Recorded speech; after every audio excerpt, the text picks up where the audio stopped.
আসসালামু আলাইকুম।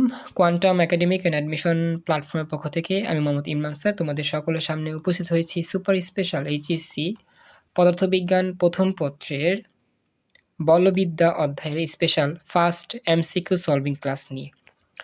তো নিউটনের বলবিদ্যার যেই অধ্যায়টা আছে আমরা এই অধ্যায়ে মোটামুটি সিকিউগুলো প্র্যাকটিস করছি। আজকে আমরা এমসিকিউ সলভিং ক্লাসের ফার্স্ট লেকচারে উপস্থিত আছি। তো আমাদের এই যে এমসিকিউ সলভিং ক্লাস, এখানে আমরা টাইপ ভিত্তিক এমসিকিউগুলো করব। আমরা আসলে সৃজনশীল নিয়ে যতটা না সময় দিই, এমসিকিউ নিয়ে ততটা সময় দেই না। আমাদের উচিত সিকিউর পাশাপাশি এমসিকিউ দেখা, যাতে করে আমাদের এমসিকিউতে 25 নাম্বার যেটা, সেটা খুব সহজেই হয়ে যায়। তো আমরা চেষ্টা করি আমাদের এই এমসিকিউ 25 নাম্বারের জন্য স্পেশালভাবে এমসিকিউ সলভিং ক্লাসটাও শুরু করেন ইনশাল্লাহ। তো চলো আমরা শুরু করতেছি। তো আমাদের এই যে বলবিদ্যা যে টপিক, সেই বলবিদ্যা টপিকের আজকে আমাদের প্রথম ক্লাসে আমরা একবারে প্রথম যে স্পেশাল টাইপগুলো আছে সেই টাইপ থেকে যাব। আমাদের কিছু আমাদের সূত্র মনে রাখতে হবে, যেহেতু আমাদের বলবিদ্যা অধ্যায় পড়বো, প্র্যাকটিস করব। তো সূত্র যদি মনে রাখতে পারি তাহলে আমাদের মানে এগুলো বের করা খুবই সহজ হবে, আর যদি সূত্র যদি মনে না থাকে তাহলে বের করা কষ্ট হবে। তো আমরা যাচ্ছি। আমাদের সূত্র আমরা এখন তেমন দেখব না, আমরা বহুনির্বাচনী প্রশ্ন উত্তরের জন্য আমরা টাইপ ভিত্তিক একবারে শুরু থেকে যাব। তো দেখো একবারে প্রথম যেই টাইপ দেওয়া আছে আমাদের, সেখান থেকে আলোচনা করব। বোর্ডগুলো আমরা আলোচনা করব বিশেষ করে প্রথমভাবে। একবারে প্রথম দিকের আলোচনায় কি বলতেছে, টপিকের নাম দেখতে পাচ্ছ, নিউটনের গতির প্রথম সূত্র ও জড়তার ধারণা। এই টপিক থেকেই আমাদের প্রথম প্রশ্ন, এমসিকিউ প্রশ্নটা দিনাজপুর বোর্ড 24 সালে আসছিল। তো এখানে প্রশ্নে কি বলছে আমাদের একটু খেয়াল রাখতে হবে। হ্যাঁ, প্রশ্নটার দিকে আমি একটু তাকাই এবং আমরা অপশনগুলো দেখার চেষ্টা করব। হ্যাঁ, দেন উত্তর করার চেষ্টা করবো আর কি। তো কি বলছে একটু দেখো, বলছে একটি বস্তুর ত্বরণ থাকবে কখন? বেগ থাকলে, আচ্ছা বেগ থাকলে বলছো ত্বরণ থাকবে, আর এটা হচ্ছে গতিশক্তি থাকলে, ভরবেগ থাকলে। এটা হচ্ছে 4 নাম্বার অধ্যায়, 4 নাম্বার বলবিদ্যা আর কি। বল প্রযুক্ত থাকলে, ভরবেগ থাকলে। এখন বলছো বেগ থাকলে, বল প্রযুক্ত থাকলে। আচ্ছা, উত্তর হচ্ছে রাইট, বল প্রযুক্ত হলে। কারণ কি, বল প্রয়োগ না করলে বস্তুর কিন্তু ত্বরণ হবে না। বেগ কিন্তু সমবেগও হয়, সমবেগে কি হয়, ত্বরণ শূন্য হয়। তো বল প্রয়োগ করলেই বস্তুর কি হবে, ত্বরণ হবে। ধাক্কা মারলে কি হবে, বেগ বৃদ্ধি পাবে, ত্বরণ হবে আর কি। তো উত্তর হচ্ছে গ, বল প্রযুক্ত হলে। তো অর্ঘ্যটা আমাকে জানাও, অর্ঘ্য বুঝতে পারলা কিনা?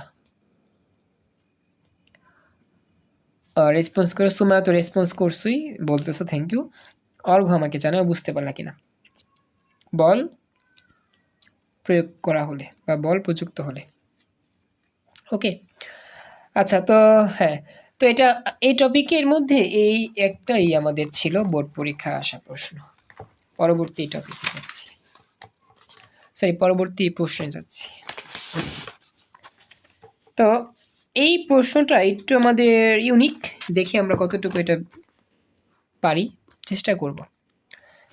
এই প্রশ্নটা আমাদের এসেছিল সিলেট বোর্ড 2021 সালে। স্থিতি জড়তার উদাহরণ কোনটি? ঘোড়ার গাড়ি টানা, ধুলো ময়লা পোশাকে আঘাত করা, বড় নৌকার গুণ টানা, বন্দুক থেকে গুলি ছোড়া। স্থিতি জড়তার উদাহরণ কোনটি? অর্ঘ্য, সুমাইয়া একটু চেষ্টা করো উত্তর করার জন্য। স্থিতি জড়তার উদাহরণ কোনটি? সিলেট বোর্ড 21 সালে আসছিল।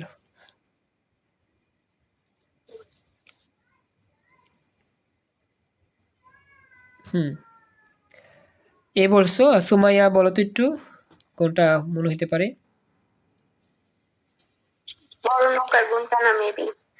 আচ্ছা, বড় নৌকার গুণটা না, তো আসলে উত্তরে দেওয়া আছে ধূলিময় পোশাকে আঘাত করা।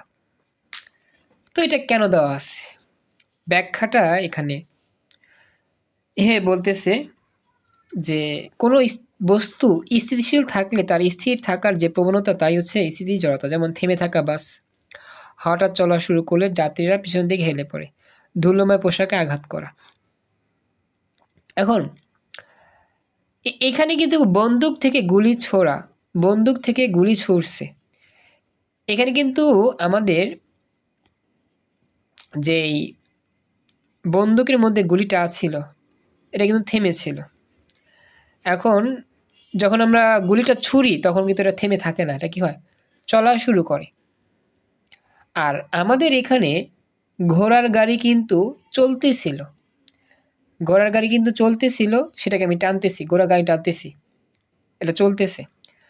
বড় নৌকার গুণ টানা, নৌকা কিন্তু চলতেছে, সেখানে গুণ টানতেছি। মানে এখানে আমাদের এই 3টা অপশন, গাড়ি টানা, বড় নৌকার গুণ টানা বা বন্দুক থেকে গুলি ছোড়া, এগুলো সব কি গতিশীল হয়, গতিশীল। কথাটা বুঝছো? এগুলো সব গতিশীল। ঘোড়ার গাড়িও টানতেছি, গতিশীল। বড় গাড়ি গুণ টানি, এটা গতিশীল। বন্দুক থেকে গুলি ছুরি, এটাও গতিশীল। তো স্থির আসলে কোনটা? একটা পোশাক খুবই ধুলাবালি, বুঝছো? ধুলাবালি পোশাকে আমি আঘাত করছি। এই ধুলাবালি পোশাকে আঘাত করলে কিন্তু এই পোশাকটা কিন্তু আমাদের এক জায়গা থেকে অন্য জায়গায় মানে দৌড়াদৌড়ি করে না, যে জায়গা আছে সে জায়গায় কি থেমে থাকতে চায় বা আবদ্ধ থাকতে চায়। সুমাইয়া, অর্ঘ্য, দেখো তো বুঝতেছো কিনা? ধুলাময় পোশাকে আঘাত করার সময় এটা থেমে থাকতে চায়, এটা কিন্তু লড়াদড়ি করে না, এটাই আর কি। আচ্ছা, এটা আসলে একটু ইউনিক ছিল, যাই হোক আমরা চেষ্টা করছি যতটুকু ব্যাখ্যা দিয়ে বোঝার জন্য। পরবর্তী প্রশ্ন, এটা আমাদের আসছে ঢাকা বোর্ড 24 সালে আসা প্রশ্ন। একটি গাড়ি 10 মিটার পার সেকেন্ড সমবেগে চলতেছে, নিচের কোনটি সত্যি হবে? গাড়িটির উপর কোনো বলই ক্রিয়া করছে না, গাড়িটির উপর প্রযুক্ত বল ঘর্ষণ বলের সমান, গাড়িটির উপর প্রযুক্ত বল ঘর্ষণ বলের চেয়ে বেশি, গাড়িটির উপর প্রযুক্ত বল ঘর্ষণ বলের চেয়ে কম। কোনটা সঠিক?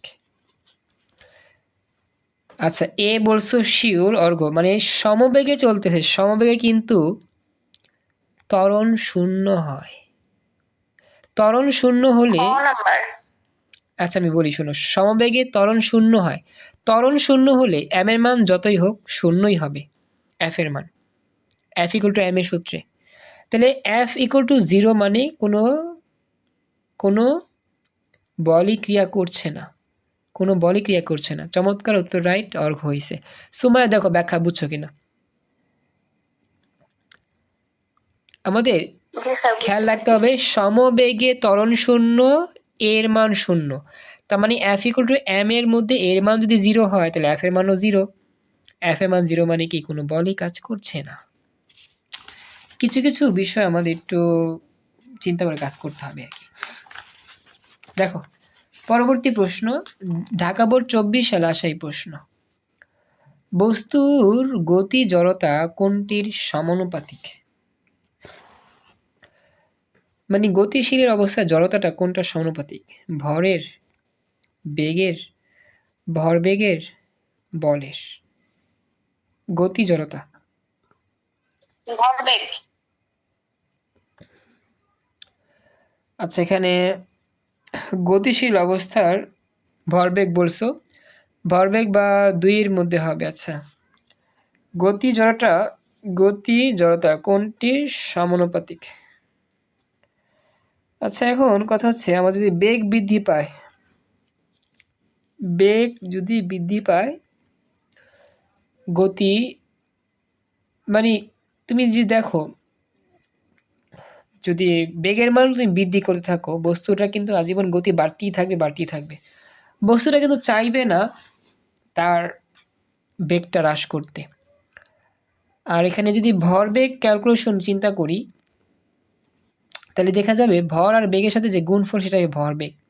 এখন গতি জড়তাটা আমাদের আসলে ভরবেগের সাথে ডিপেন্ড করে, বলের সাথে বলো ভর বা বেগ এরকম না, ভরবেগের সাথে। তাহলে ব্যাখ্যাটা কি? আমি যদি ব্যাখ্যা দিই তাহলে আমাদের এখানে ব্যাখ্যা দেখা যাবে নিউটনের গতিসূত্র থেকে আমরা ব্যাখ্যা করতে পারি। গতিশীল বস্তুর গতিশীল থাকার যে প্রবণতা বা ধর্ম তাকে গতি জড়তা বলে। এটি হালকা বস্তুকে গতিশীল করা যতটা সহজ, একটা ভারী বস্তুকে গতিশীল করা অনেকটা কঠিন।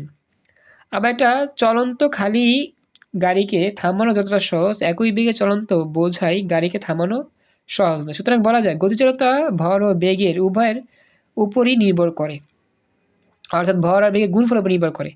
একটি বস্তুর ভরবেগ হ্রাস পেলে গতিজড়তা কমে যায়, ভরবেগ বৃদ্ধি পেলে গতিজড়তা বৃদ্ধি পায়। মানে এখানে ভরবেগের সাথেই কানেক্টেড। তুমি একটা বিষয় বুঝবা, মনে করো অনেক জোরে একটা সাইকেল তোমার দিকে আসতেছে, তো সেইটাকে থামানো তোমার কাছে কি বেশি কষ্টকর, নাকি একই জোরের বেগে একটা ট্রাক আসতেছে তোমার সামনে, কোনটা থামানো বেশি কষ্টকর? ট্রাককে থামানো বেশি কষ্টকর হবে। হ্যাঁ, থ্যাংক ইউ। ট্রাককে থামানো বেশি কষ্টকর কেন? তার ভরবেগ বেশি। আমাদের গতি কিন্তু দুইটারই সেম, সাইকেলের গতিও সেম, ট্রাকের গতিও সেম, কিন্তু ভরবেগটা ভিন্ন। তো সাইকেলকে থামানো অনেক সহজ, কিন্তু ট্রাককে থামানো কি না এতটা সহজ না। তার মানে কি গতি জড়তা যেটা, সেটা আমাদের ভর আর বেগের গুণফলের সাথে রিলেটেড, ভর বেগের সাথে রিলেটেড। অর্ঘ্য বুঝতে পারছো কি? তোমাকে জানায়ও।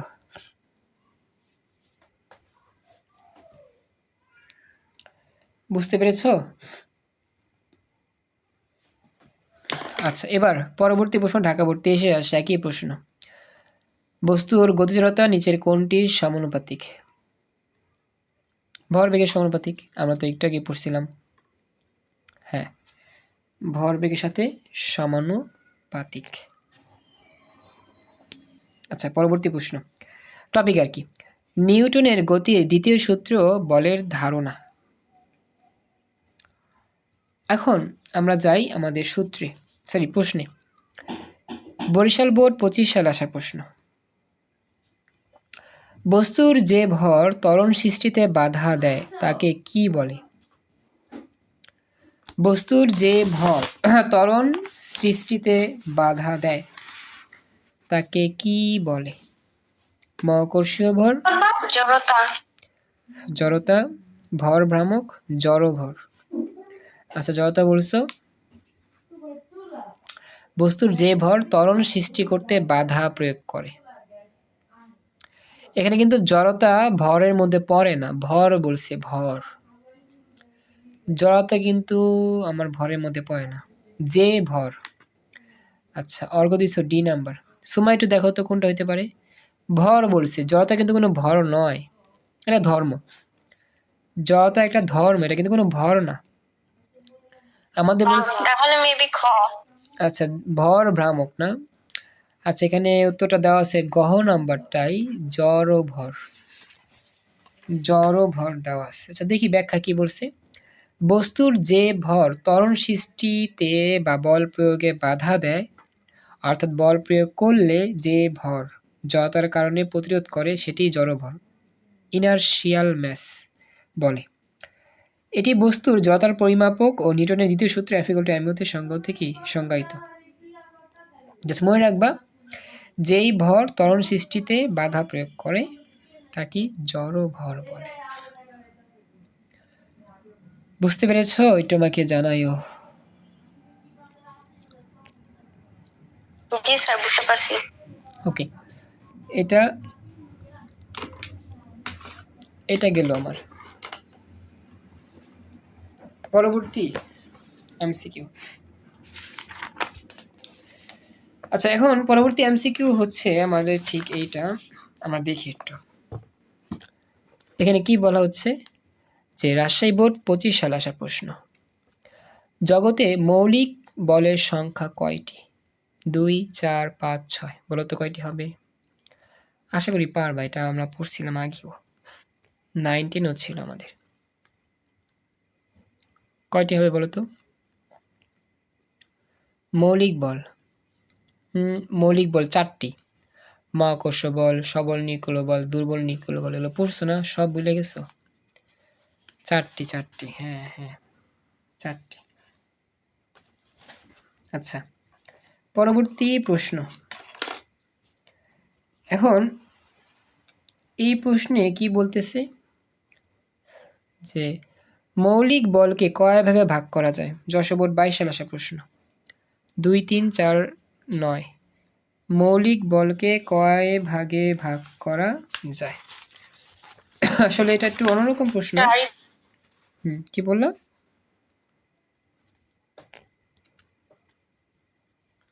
সুমা আবার বলো তো কোনটা বলছো? মৌলিক বলকে কয় ভাগে ভাগ করা যায়?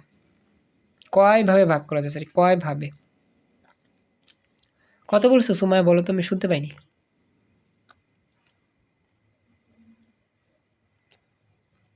আচ্ছা, উত্তরটা হচ্ছে 4। আচ্ছা, 4 ভাবে দেওয়া আছে। আচ্ছা, মৌলিক বল সমূহের বলি আমাদের এখানে। চার বলছিলাম। আচ্ছা, সরি, থ্যাংক ইউ, ঠিক আছে। 4 মৌলিক বলকে 4 ভাগেই ভাগ করা হয়। এখানে মৌলিক বলকে 4 ভাগেই আমাদের ভাগ করছে। কারণ কি, উদ্দীপকে আমরা একটু আগে পড়ছিলাম 4 প্রকার মৌলিক বল আছে। একই প্রশ্ন। 3 নম্বরটা একটু, সরি, এটা একটু ব্যতিক্রম। বরিশাল বল 25 সালে। সবল নিউক্লিয় বল, দুর্বল নিউক্লিয় বল, এই বল সেই বল। হ্যাঁ, হাবিজাবি অনেক কিছু। এখন দেখো, এখন কোনটা হবে সঠিক?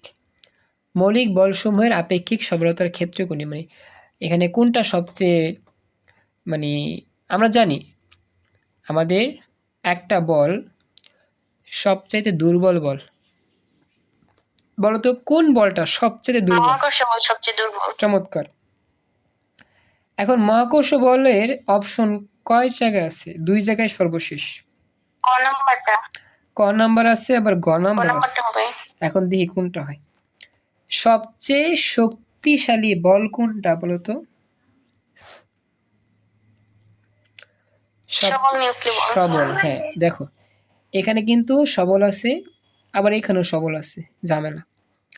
তো সবল নিউক্লিয় বলের পরে আমাদের কোন বল শক্তিশালী হয়? 2 নাম্বার শক্তিশালী বল কোনটা? দুর্বল নাকি তাড়িত চুম্বক? তড়িৎচুম্বকীয় বল। তাহলে হবে তড়িৎচুম্বক বল, তারপরে দুর্বল, তারপরে মহাকর্ষ। উত্তর হচ্ছে গ। বুঝতে পারছো? এটা হচ্ছে একটা চ্যালেঞ্জিং প্রশ্ন।